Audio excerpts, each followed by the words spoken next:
The Tibet Society of South Africa says the delay in issuing a visa for Tibetan spiritual leader, the Dalai Lama, is a shameful situation.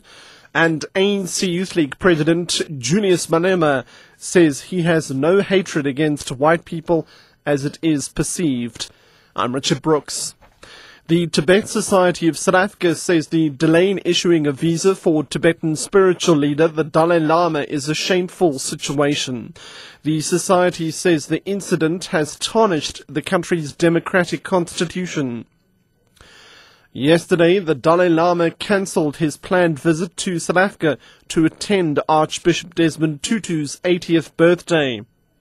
This followed government's delay in processing the Tibetan spiritual leader's visa application.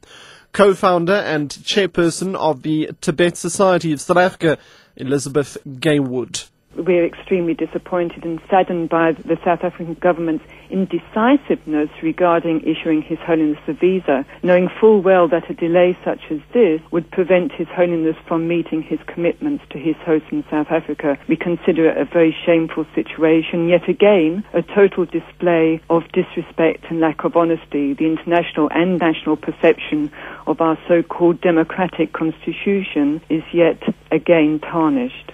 ANC Youth League President Julius Malema says he has no hatred against white people as it is perceived.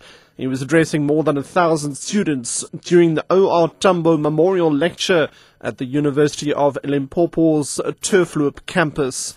Malema, however, says that he has a problem with whites for refusing to share their wealth with poor black people. I will die in the battlefield defending white South Africans in the same way I will die defending black South Africans. They need to know that we want to share the wealth with them. That is where some of us have a problem with it, because they are not willing to share. Former estate agent Wendy Mechanic's criminal case is set to continue in the Johannesburg Specialized Commercial Crimes Court this morning. Mechanic and her chief financial officer, Bruce Bernstein, face charges including conspiracy to commit fraud, feigning to keep accounting records, and feigning to reflect over 100 transfers between the trust account and business account. Edwin Nitsidi reports. Mechanic and Bernstein are alleged to have made irregular transfers worth 28 million rand from Mechanic's company to a fictitious account. They also allegedly failed to reflect 116 transfers of money between the firm's trust account and its business account in their financial records. The Estate Agency Affairs Board launched an audit into Mechanic's company's financial transactions. Her company's trust account has since been placed under curatorship.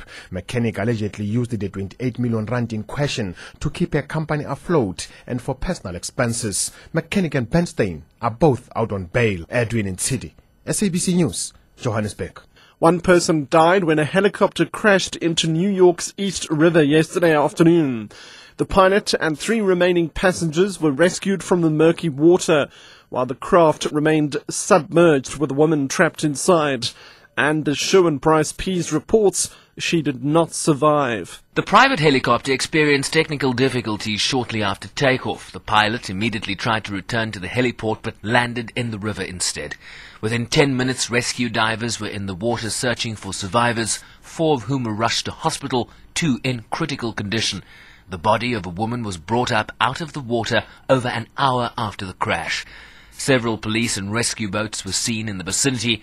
In 2009, a small plane and helicopter collided in mid-air above New York's Hudson River, killing 9 people, including 5 Italian tourists. Catch the latest news anytime here on Newsbreak Option 1.